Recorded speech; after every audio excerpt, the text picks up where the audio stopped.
Hey, everybody. Welcome to the Art of Transformation podcast. I'm your host, Mark Sheff. Today, I had the chance to talk to Bri Leever, who I met through the community that I run.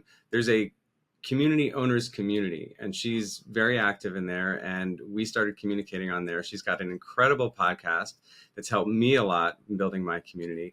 But today, we got to some really, really good stuff about specifically the difference between bravery and daring.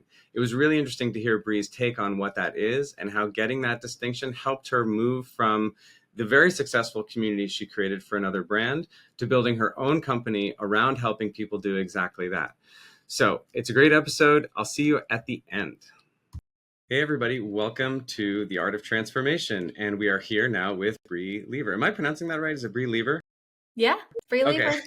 I'm so glad you're here. Welcome. Yeah, thank you for having me. I'm delighted to be in this conversation with you. Yeah. Well, we met in part because I think you actually reached out to me. We're both using Heartbeat to run our communities, and we're both in the sort of owner community, the community owner community called the Hearth. And I think you reached out to me with some help or a request on something that I had posted, and we got to chatting. And so I'm just really glad that you can be here. I'll say up front, even before we get to the end, if anybody's listening to this and you're even thinking about running a community, you have to go listen to Bri's podcast because it's helped me so much in getting through tough situations. There's an episode for everything. I mean, I was telling you before this, Bri, like I've got friends who are running communities and they're having whatever issue. I'm like, oh, here's an episode for you. Bri, you've got an episode. I mean, I don't even know how do you do that? How do you find so many different topics on what, on the surface might seem kind of like a, simple kind of endeavor? Yeah, that's like honestly the secret sauce to the whole like series is so in each episode I bring on an expert to provide insights on an anonymous letter that talks about a community drama, fiasco, or conundrum. And really the secret sauce is those letters and making sure that those guide and from the letter I find an expert who can speak to that topic specifically. But I feel the exact same way. It kind of like magically unfolded. Like there was definitely intentionality, but I'm so pleased with how it unfolded because we only have 12 episodes in season 1. And I feel the same way. Like every conversation I have, I'm like, oh, okay. And like, I hate to do this, but like, you have to go to watch this episode too, because you'll hear us go off about this. Yeah, they really are fantastic. But and I know that I did an intro before this, but you've had kind of a long and interesting road in the world of community building. Can you give us a little bit more on the community that you were building before you kind of went off on your own? And then I know you have some things to say about the work that it took to actually find that daring muscle to go and actually do that for yourself. Yeah, what a journey. What? Well, so I got my start in community before, and this is like years before I could even articulate that I was operating in the context of community, even though it's what I was surrounded with every day. Building a community of ambassadors for a social enterprise based out of Portland, Oregon. Mm-hmm. It was my first job out of college. They didn't know what they were doing. I didn't know what I was doing. So in a lot of ways, I think this is true for most of us, but especially for me, I think most of the work that I end up doing is in service to a past version of myself. Something that I think it's easier for me to access that empathy of, I know exactly what it's like to be in that position. And so I think a lot of my community building work now is in service to that past Bri who just didn't know what she was doing for several years. But still, regardless, it worked. We built a multi-million-dollar revenue channel through the community for the brand. And after 6 years, that community was like 90% of the company's growth strategy. Wow. And this was like an affiliate, like these were affiliates on some level, or? Yeah, there's like a couple different terms you can use for it. But basically, primarily women who would sign up and join us to represent the brand in their community. So they would get commission on all of their purchases. It's affiliates, referrals. It could also be like direct sales. Mm. There was a multi-level marketing component to it, which I could go off on the language and the structure and all of Yeah. that. But so yeah, it was a pretty like phenomenal experience, such a great opportunity to really kick off. Like if you I feel like if you can do community in the sales and marketing intensive angle, there's nothing you can't do. Right, 'Cause- and that is the interesting thing about kind of what you did, and even what you're doing is this idea of like I think every creative, anybody who's listening is like I want to figure out, you know, in plain terms, how to get other people to push my product, my work, my Mhm. services. And there's things like affiliate programs and stuff like that. But the concept of creating real community around that, I think, is really interesting. And that feels, frankly, not to get so woo, but like it's really aligned with my values. Like I want people to feel at home in this space that they're helping create with me, or with your company.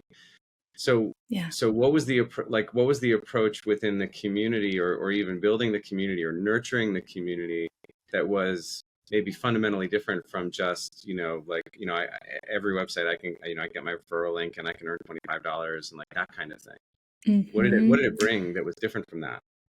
Yeah. Man, I mean there were layers there's layers to that. The brand itself had an amazing mission and impact. Mm, So the the brand was called Seiko. They later got merged after I left. They merged with Noonday Collection. So they partner with artisan partners around the world to create opportunities and jobs um, and then sell the products primarily in the US. So a lot of people really gravitated towards the mission and vision and values of the brand. mm, And that was really central because to start a community just based on like, hey, you can earn a profit through by talking about us, I've found doesn't ultimately get you that far at the end of the day. It's just not enough for people. We definitely had, we like really embraced what could be perceived as tension between like earning money in this opportunity and contributing to a greater impact. I think sometimes that can feel, those two things can feel at odds, but we found that we really needed a healthy balance of both. We needed our community to see both an opportunity and a value and a real benefit. And we really, as part of our training, was like really helping them articulate and identify like what they wanted their activity and participation with the program to do for them and their family, mm. and coupling that with the impact that they were creating globally. So one of the biggest things that we did that like really ignited our community early on was we introduced an incentive where based on how much they sold in product, they could go to meet our production team in Uganda. Oh, wow. And we had like a whole, yeah, it was wild. We did a whole week and I led that trip.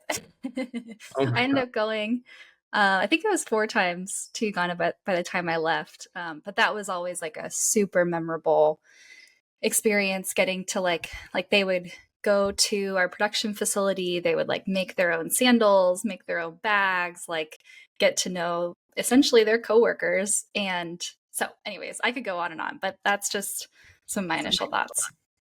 Yeah, wow. So you're really inviting people into the process, as well, Mhm. which is I think also really really interesting. You mentioned mission and values, and that strikes me. In the work that I do as a coach, like that's what people are really trying to get to a lot of the time is their own personal mission, their own personal values. Um, and I think when you do something like what you did, when you do the work within an organization, or if you're the organization to say like this is my mission, this is our mission, these are our values, it sometimes can actually kind of lead people to understand their own mission and values, Mhm. right? Yes. Um, so something I really really want to hit on this because you said something before the call about moving from bravery to daring. Now I know that you had this job and you ended up making a whole lot of changes, including a big move, including starting your own organization and now starting your own podcast, which I've already sung praises for. Like, tell me about like, what is that distinction? What is the difference between bravery and daring? Yeah. Yeah. So, way back when I was starting to entertain the idea of leaving that role, which was really, really difficult. Like it took me about 9 months to get my mind, heart, and body aligned on that decision.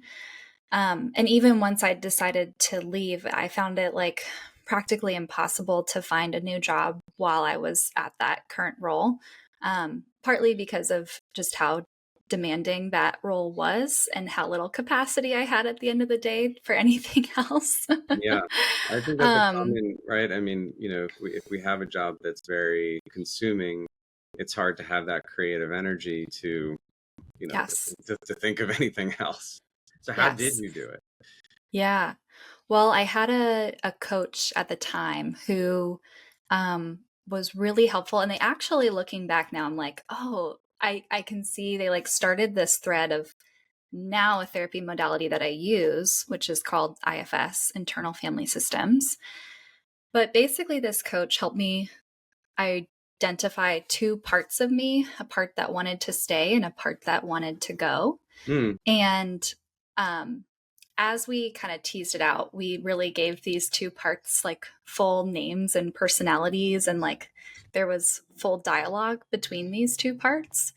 Um, and eventually I realized that like a part of these parts was this difference in values. And I had always identified through reading a lot of Brene Brown's work that Yeah. courage was a really core value for me, but I had always identified like the angle of courage, I guess, that identified the most to me was bravery.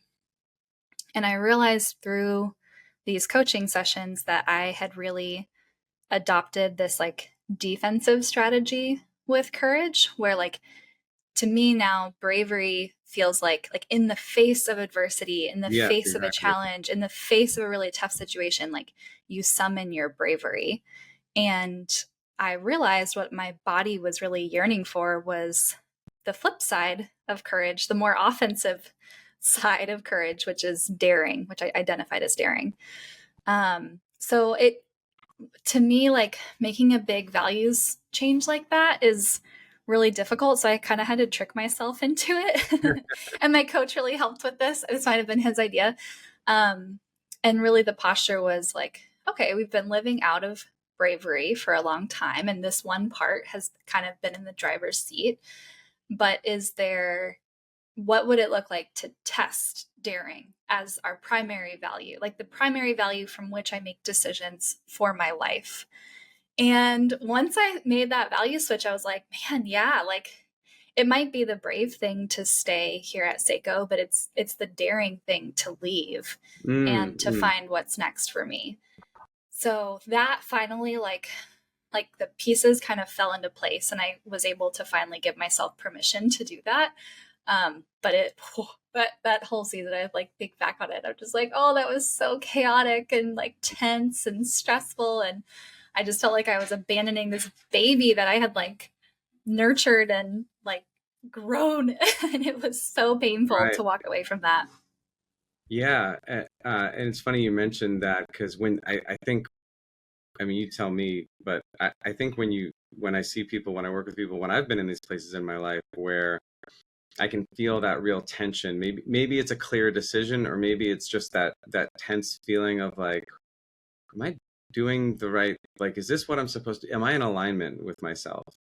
It's time to maybe sit down and have those conversations, right? And IFS is one system, and I've seen it used not under that name with various coaches and programs that I've done, but this idea of sort of sitting down and taking your, whether it's your inner critic, like I have a coach, Peleg Top, and he has this inner critic versus your higher self, and and you may start to have conversations there. I just did this incredible thing called the Hoffman process, which is like a whole other set of episodes. But there's a lot of conversation with past versions of yourself, current aspects of yourself, and you imagine them almost as like another person, and you're like, okay, well, if there's this aspect of myself that is pure daring, what would it advise me to do? And you can kind of sit down and start to have that conversation. Um, what it reminds me of also is something else that we have in common is our love for this designing your life framework. There's a and I don't know, you read, did you also read the Designing Your New Work Life? Did you see that one? I haven't gotten around to that one, but I really want to. So I think that could be a good New Year challenge for me. I do recommend it. And there's something they have in there. I forget if it's in the first book, but he talks about, and I'm going to forget what they are, but it's like the 4 R's of sort of like, changing careers, that kind of thing. Um, but when you have this tension, when you have this discomfort, that's one of the three ingredients for like, okay, it's time for a change. You may not have a vision yet, and you may not know what the first steps are, but that discomfort is usually that first ingredient that's like a good signal. And something they say is, there's lots of options. One of them is just to reframe, is to really sit down, take a look at your vision, take a look at your values, and decide that this is the right thing for now, and just sort of be okay with it. But come to that decision clearly. The other, as you know, is to reinvent, which it sounds like you did with some daring. So, what were the after this 9 months of chaos, as you put it? What were some of the first things that you went off and did on your own with the knowledge that you gained from from this experience? Yeah, gosh. Oh, that's so good. Well, and I'll make a little comment and note on that reframe versus reinvent, because I've recently been discussing this with friends, and I think I came out of I'm 4 years into this like big transition that all kind of compounded and happened in 2020. Like all areas of my life shifted pretty dramatically. It was a big reinvention season for me. And I think there's something so liberating about that. And I find myself still drawn to those big reinvention moments. And yeah, and my friend Ellie, we were talking about this over the summer, and she was like, I really have to like ask myself, like, how can I make edits and not these big I guess reinvention is the word, right? And Right. so I I think that's you need both. There are seasons of both, but I have Absolutely. to. And sometimes those seasons, as we all know now, are thrust upon you. I know very few people who didn't come out of 2020 with some sort of, seismic shift in Yeah. either their work, their relationships, who they were, who they wanted to be, the kind of person they wanted to Yes. be, what was important to them, their values. Yep.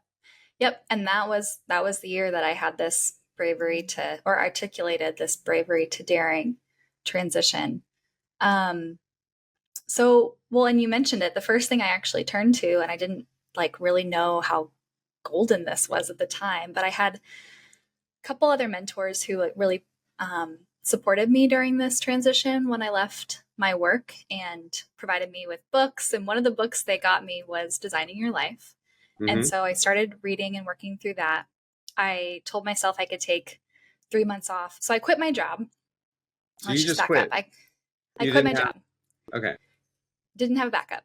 I had been like networking, but I was like, okay, I have to quit. Like I literally can't see a way where I can like find a new job while I'm at this current job. So, and I was also dog tired. So I quit in January of 2020. Actually, no, it was like the first week of February of 2020. And we can all remember where we were blissfully weeks You want to hear before a the funny story pandemic. as an aside? Where I Yeah. was at the beginning of January 2020 was taking a bunch of airline flights, in Asia. Yeah. Yeah. My Okay. brother married someone who's from Taiwan, and so we were over there, and we had friends in Cambodia and Bali. So we went to all these different places, and we're flying around, and we got home, and my wife had this like sort of weird cold that we couldn't figure out.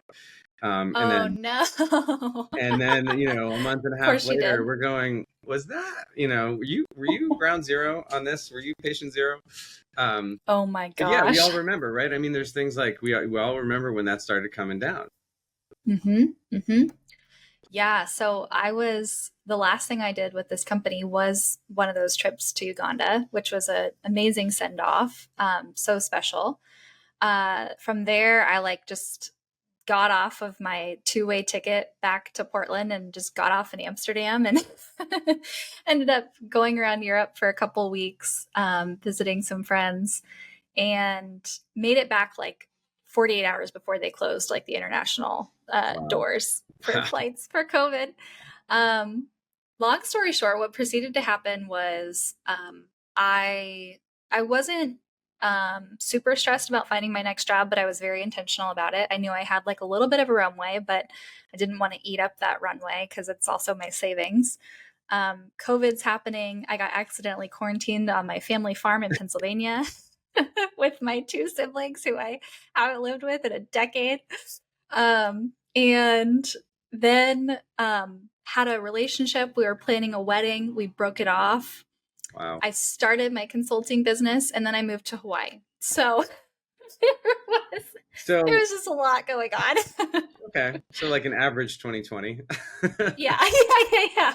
So like compared to everyone else, it's like, you know the I don't drill. know. I mean, it's like what is even normal anymore? No. But yeah, I mean that was yeah, I completely hear that. So you picked up stakes in every aspect of your life. And now you're in Hawaii and you've got this concept of okay, you're living from this daring place. And what did that character, how did that character advise you in terms of finding the next thing? Because, so people listening may think, I want to find the next job. Now, when I Mm, work with people, we talk a lot about like, well, do you want to find the next job? Or is there something else within your organization? Or like I said, is it the reframe of just saying, actually, this is the right job for now, given my longer term vision, but I feel better now having a longer term vision. Or like you, like almost a full, reinvention. So now, yeah. now you're here. What is this daring voice telling you? Yeah. A couple things, couple like key moments. So first, while this is all happening at the very beginning, like right after I quit my job, I start reading Designing Your Life. I walk away with this concept that this like I took it as a promise. I don't know, but I was like, they told me if I have 100 coffees, I'm gonna find my next dream job. So I was Right, like, the prototyping conversations. yes, the prototype thing. So I was like, great, I like those stats. I've got 90 days. I'll have 100 conversations. I can do that.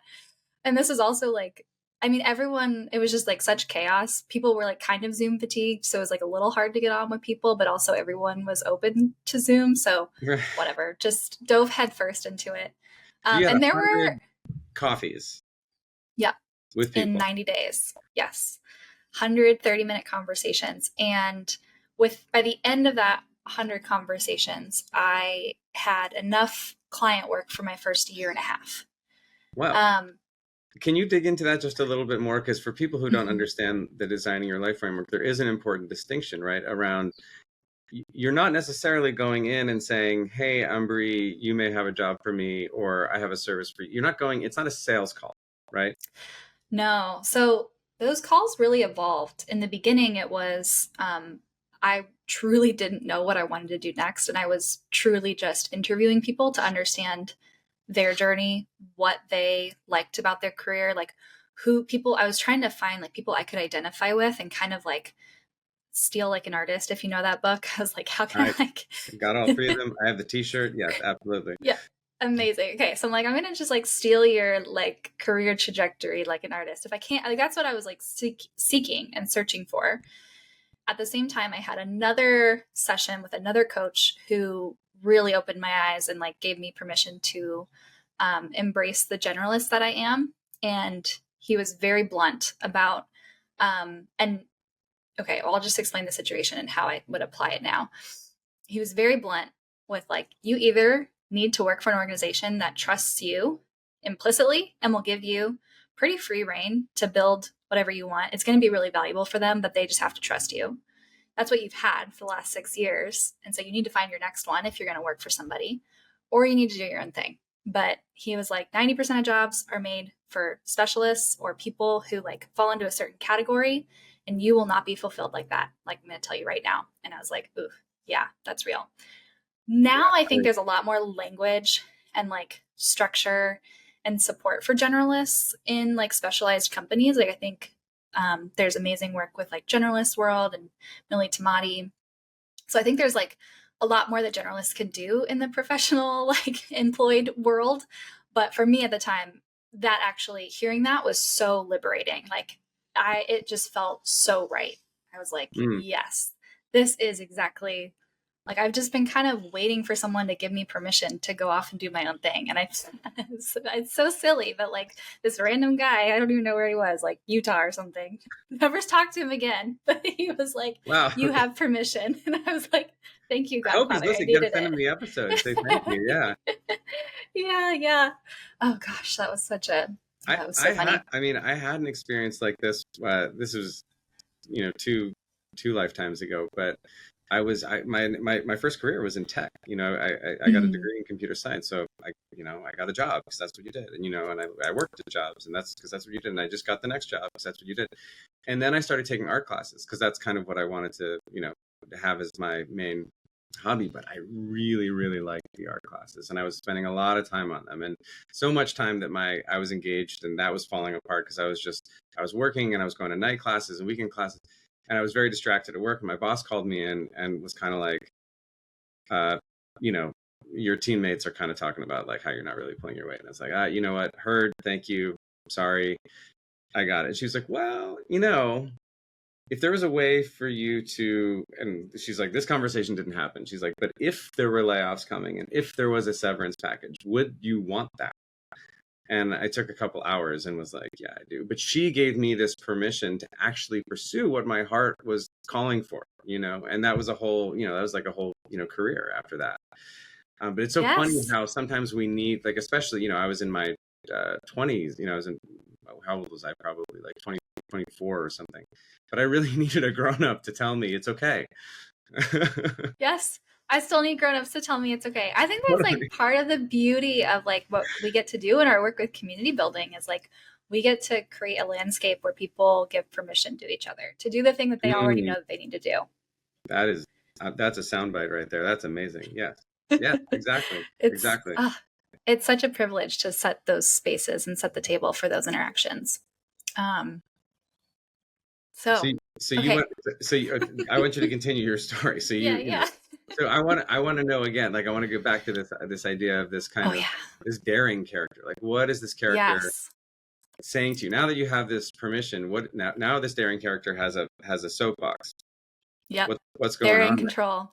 Yes. Well, there was like a really pivotal moment with the daring character. So I started the conversations, my like coffees with folks pretty soon. I started organically talking about what I had built and kind of asking like, hey, I built this community for customers who loved the brand, wanted to be more involved with it.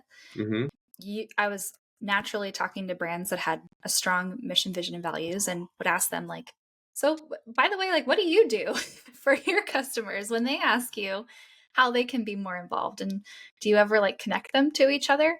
And the best answer I ever got would be like at a minimum or at the most, they'd be like, yeah, we like throw an affiliate link at them. And I'd be like, there's so Right. much more you could be doing. And so basically it just naturally evolved. And then eventually I realized like, oh, this is actually something that I could build for these brands, and something I have a lot of experience in. I got about 60 calls in and hit this like complete dead end. Like I had nobody left to call. Because on every call I would say, hey, after hearing me share a little bit more about what I'm pursuing, is there anyone who you think would be interesting for me to talk to? And so Yeah. that would usually, I mean, all of my clients came from like second or third degree connections.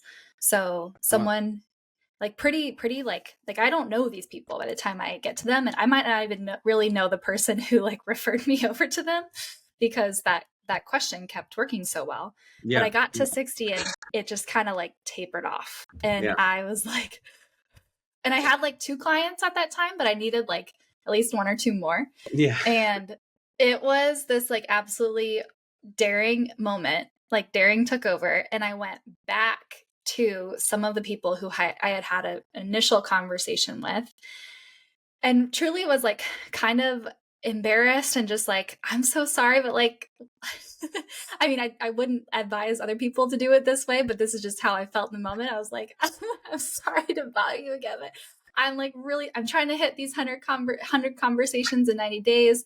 Like, a lot's changed since we talked last. Like, would you be so kind as to get on the phone with me a second time and hear what I'm like now pursuing and help me know if I can connect to anybody? And I had like a couple really like key conversations when I like just swallowed my ego and like went back and had a second conversation with people. And that actually, one of those conversations actually led to a like client, which is Interesting. pretty incredible. So that was like, I remember that viscerally of just like, I'm going to do the hard thing. I'm going to do the hard thing that feels like, and those people were so kind and so generous. And they're like, Well, yes, of course we will get and back I on. imagine, I mean, this is the first time that we're meeting face to face. I've listened to you a lot. I've seen you on our Heartbeat community helping people out. Like, I imagine that there was a note of appreciation when you reached out to them. Like, you're not just reaching out to everybody being like, I need one more call. Okay, can you be it? But there's a really, like, I'm sure you reached, I'm inserting words for you here, but I imagine you reached out to people with whom you thought, that first conversation was valuable. And so I imagine there was a good feeling that they got from that second invitation, in a way, right? Oh, yeah. I really tried to be thoughtful about that. And with all of these conversations, like I kept one of the things that I think is the greatest gift that you can give to someone after you've had kind of a random connection call is to share the outcome of like what that conversation led you towards. Hmm, hmm. Whether it's I think the best version of this is like, I remember this specific line that you shared, and here's how it impacted me, or like because of that insight, I did X. And Yeah. so I tried to be really thoughtful about saying, like, hey, I so appreciate you hopping on the phone with me 30 days ago. Here's where that's led me. Yes. And, Yes. if I can ever support you or serve you, like, of course, don't hesitate to It's reach out. it's such a hard thing to keep track of. I mean, there's like all these like CRMs and everything else, but however you do it, there's a great book. It's such a terrible name. It's called How to Get Clients, and it's by a guy named Steve Chandler, who's a pretty well known coach in the coaching world. He's a coach's coach, and something that he says over and over and over again in that book is you have to nurture your referrals. Now, these weren't necessarily referrals. I know some of them were, but the idea is, if someone's gifting you their time, or if someone is gifting you their reputation by connecting you with someone else, that's a real gift. And if they never hear from you again, then it's never going to happen again. Because let's imagine I send someone to you and you start working with them, and I never hear a word. Well, whatever my feelings are, I just don't know how it went. So when another opportunity comes up, I may say, well, I'm not going to send it to Bri because I really don't know how that goes. But if you followed up with me 2 weeks later, a month later, and said, hey, just wanted you to know I'm working with this person. Thank you so much. That's enough to be acknowledged for the time, energy, reputation, whatever the gift is that they gave you, and to actually, to strengthen that relationship. I think so much. I mean, this is maybe, a platitude, but so much of the world runs on these kinds of relationships, and that's such a small thing that you can do that really is very, very meaningful, I think. Hmm. Yeah, I come from the world of word of mouth marketing. Like, I know how this works. Yeah, And like, it's time consuming, but tracking that and making sure that you follow up and circle back with people is so important, because it really affects not just like the relationship today, but what you'll see in the future too. absolutely. Well, I am looking at the time, and I do like to try to, give my listeners a break after a certain point. But this has been such a wonderful conversation, and I'm just so honored that you'd take the time. Thank you. I'll send you an email in 30 days thanking you. Um, but also as a way of thank you, is there a place, if somebody is looking for you, like what are some of the things that maybe you provide for people, and where can they find you? Obviously, we will post links for folks who are listening to Bri's podcast, Dear Bri, and what are the other places people can find you? Yeah. Yeah. Well, thank you for asking. Um, I'm pretty consistent. I'm very consistent on LinkedIn, so that's a good place to um, hear my thoughts on the matters. But I also have a newsletter, which is where probably like my most transparent and like vulnerable place where I connect with my audience. Mm, I really I serve my clients in two ways. I do one-on-one consulting. And so that's for folks who are like, we want a community built and we want it done right yesterday. And then I have a community for folks who want to learn the fundamentals and foundations of building a vibrant, thriving online community. Usually they're paid. And in those two, those are the two places where I serve people. So that's where you can connect with me if you're interested. Awesome. Yeah, and I can vouch for your consistent showing up in community spaces as we share at least one. And just, as a pitch for anybody who is running their own community, these kinds of spaces are so valuable. I've gotten so much, not even from going in and having a question, just from going in and reading what questions people have and stealing like an artist, going, oh, I want to figure out how to do that. That would actually serve. There's just so much value that's provided in those kinds of spaces. And like you said, it's a landscape for people to give each other permission to be daring. Yeah, 100%. And, I actually just wrote a blog post about this. Maybe we'll link it in the comments, but my involvement in niche communities is a pillar for my business development. So showing up in those spaces, providing value, supporting other people. In the article, I talk about like give.